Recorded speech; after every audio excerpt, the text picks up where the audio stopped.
După pizza cea mică am ieșit la plimbărică, pe promenădică, am ajuns pe malul mării și ne plimbăm spre Alea Gării. Excelent! Mergem acum frumos relaxat spre cetatea aceea care se cheamă Cetatea Oului sau cum? Da, da, da. Uovo? Castello del Ovo. Castello del Uovo. O să povestim despre acel castel acolo, este și o legendă se pare. O să vorbim despre ea mai în apropiere. Hai să facem câțiva pași așa, filmând un pic pescărușii ăștia care își păstrează echilibrul în adiera vântului. Mai mult sau mai puțin.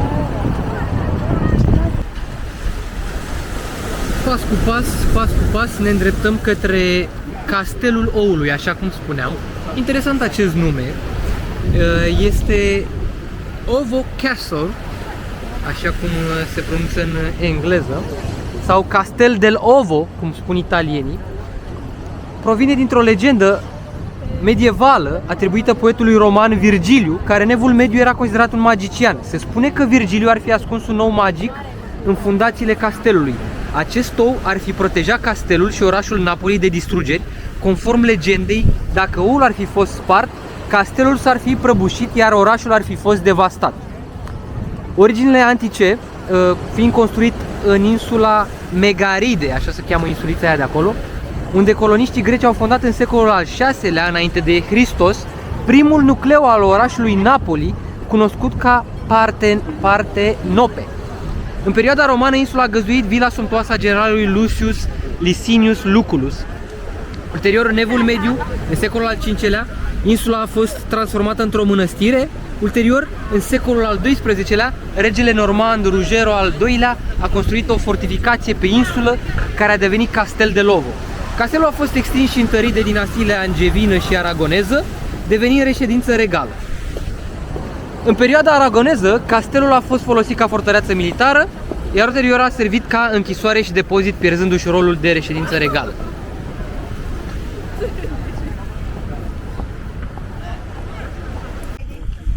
Am ajuns iarăși la un punct de belvedere, aflat aici pe Mont Echia, așa cum se cheamă această zonă, acest munte.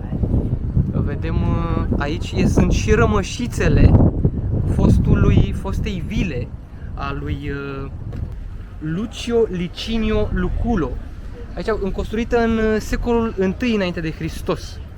Dar sunt niște ruine lăsate cumva în paragină și nici măcar nu sunt semnalizate. Nu știu de ce și na, de ce arată așa.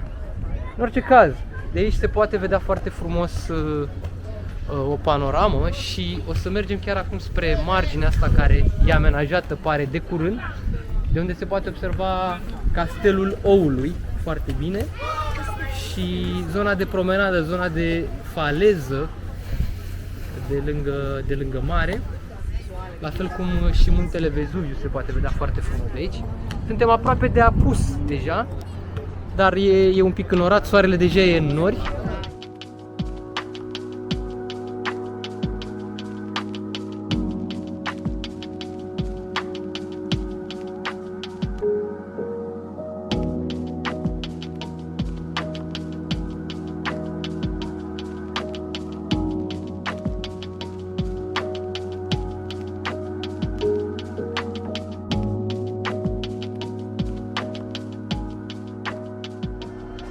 Bun, și deja am ajuns într-o zonă de piațetă.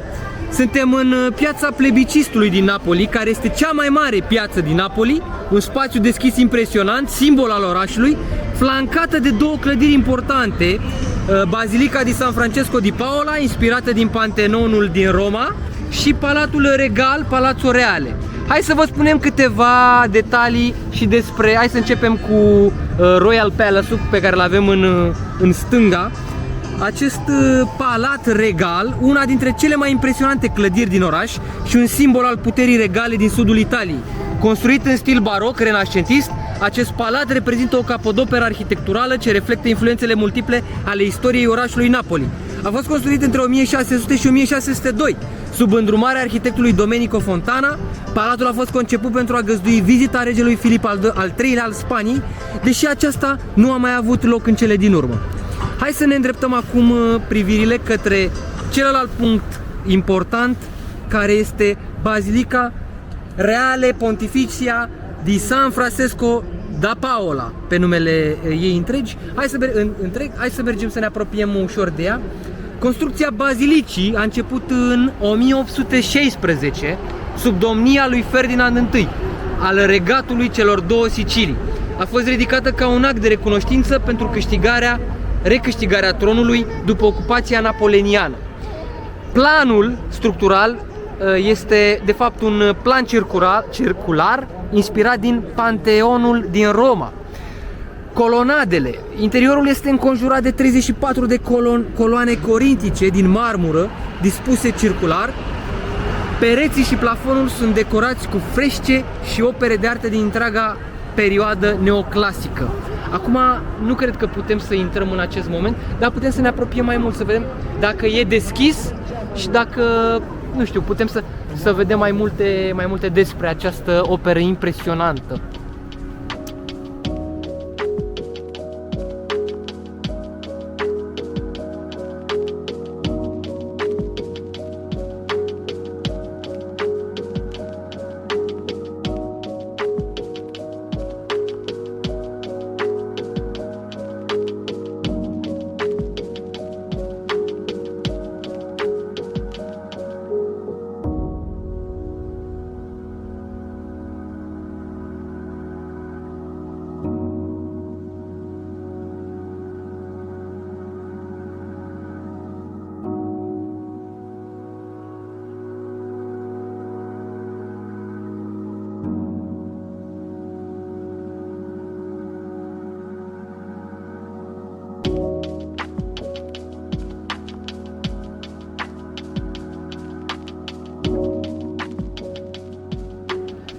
Într-adevăr incredibilă această cupolă, foarte similară cu Panteonul din Roma, doar că vreau să subliniez încă o dată acest lucru, că acest dom din față, construit undeva în secolul XIX, deci undeva la 1800, cum spuneam mai devreme, pe când Panteonul construit în secolul al II-lea, undeva între anul 100 și 200, ei spun că undeva pe la 126, Panteonul. Asta înseamnă diferența de cunoștințe și de tehnologie, dar la momentul ăla, gândiți-vă, secolul 1, secolul 2, ce cunoștințe avea civilizația respectivă de a construi așa ceva, de a asambla, de a structura. Nici până în ziua de azi nu se știe foarte, foarte clar cum au reușit la momentul ăla să conceapă și să creeze așa ceva. Pe când aici, deja în secolul XIX, lucrurile erau mult mai simple, se cunoșteau deja diverse tehnologii de construcții și tipuri de materiale, astfel că le-a fost mult mai ușor să replice chiar Panteonul. Iar acum am intrat în Palatul Regal din Napoli, avem oportunitatea să îl urmărim să-l vizionăm la interior. Iată, asta e curtea interioară, spectaculoasă de altfel, foarte frumos luminată, foarte, foarte plăcută. O zonă unde putem admira acest loc superb și masivitatea clădirii. Acolo mai avem încă o zonă, pare de curte interioară. Vă las cu aceste imagini superbe.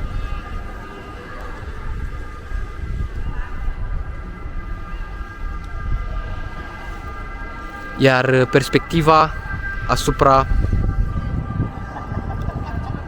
bazilicii și asupra Luana! Inception! Imediat lângă Palatul Regal este alipit și Teatrul San Carlo din Napoli. Este clădirea aceasta cu alb și gri pe care o vedem în dreapta. O clădire impresionantă, un anfiteatru opulent în formă de potcoavă deschisă, construită la 1737 cu o frescă pe tavan și oferind și tururi ghidate. Din păcate, noi nu putem să intrăm la ea. O să vă pun o poză impresionantă cu această pictură și cu anfiteatrul ăsta în formă de potcoavă. Foarte, foarte interesant, uriaș de-a dreptul, e ceva incredibil. În stânga aici imediat avem un rond unde avem fontana di Carciofo! Fontana di Carciofo, adică ce am mâncat noi mai devreme pe pizza. Fântâna înghinare, cum s-ar zice. Da, uite mă, chiar are o înghinare în vârf aici. Înghinare, da. De unde iese apa. Nu se vede. Această intersecție se distribuie în niște spițe, acolo e cartierul spaniol, unde o să mergem și noi probabil mâine sau poimâine, și acolo iarăși alte mici străduțe care duc spre centrul ăla turistic de unde am venit noi și unde stăm noi. Bun, tot în față avem un alt punct foarte, foarte interesant, se vede și cupola aia, cred, pe imagine. Da, se vede. Care reprezintă nimic altceva decât Galeria Umberto I. Câteva cuvinte despre această galerie impresionantă, fiind un important complex comercial din Napoli și un exemplu remarcabil de arhitectură eclectic neo-renascentistă, inspirată din stilurile pariziene din secolul XIX. Galeria Umberto I este una dintre cele mai faimoase galerii comerciale din Italia și o atracție turistică deosebită. Galeria a suferit mai multe renovări de-a lungul decadelor pentru a păstra aspectul său original și a îmbunătăți infrastructura. În special, acoperișul de sticlă a fost restaurat și consolidat pentru a rezista la schimbările climatice și pentru a păstra integritatea structurii. O să parcurgem și noi interiorul acestor galerii spectaculoase. Uite, cred că aici, pe unul din pereții ăștia, uite, se vede și pictura din Teatrul San Carlo. Și uite, ia, asta e pictura de pe acoperiș, de pe tavan, și în stânga aici putem să vedem amfiteatrul. Uite că v-am pus și pozele de care spuneam și nu trebuie să mai editez nimic la montaj, nu trebuie să mai adaug nicio poză. Bun, hai să mergem către galerii, să le vedem de la interior. Îmi amintesc mult de galeriile din Milano. Dar par mult mai spectaculoase, pare. Hai să mergem la trecerea aia de pieton și să ne asigurăm că nu ne pierdem viața în timp ce traversăm. Efectiv. Că e mare pericol la oamenii ăștia aici. Nu. Oamenii ăștia cred că au luat permisul undeva în zona Sucevei la noi. Că pe la Suceava se mai dau permise din astea așa. Dă bine. Hai să vedem.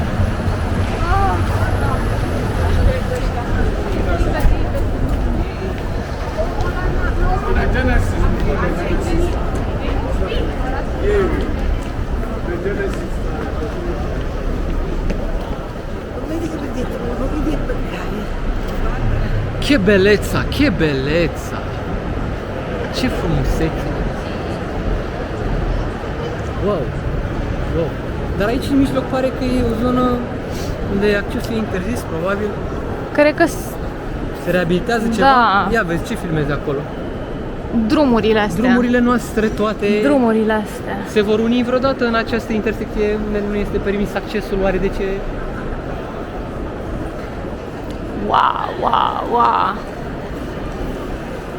Splendoare în iarbă, direct din Napoli. Doar că nu e în iarbă, e în inima, ia uite ce, în inima orașului. Hai mă, că mi-amintește un pic și de Valea Regilor din București. Aduce un pic, nu? Cu galeria de acolo, nu? Aduce un pic.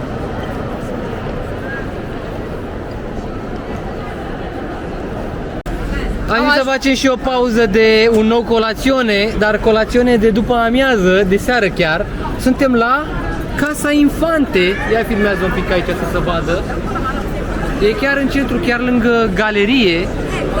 Căutam de fapt o altă patiserie, dar era prea plin, domne, era coadă. Era coadă imensă pentru că voiam să cumpărăm fiocchi din neve, care sunt chestiile astea de aici, care sunt must try în acest oraș. E un preparat specific și de neratat. Și că este ceva super pufos, care are o umplutură de ricota în interior, ceva lăptos și că e super, super mega bun. O să le încercăm acasă, căci odată că nu mai avem baterie la cameră și doi, o să le luăm to go să le împărțim cu toată familia.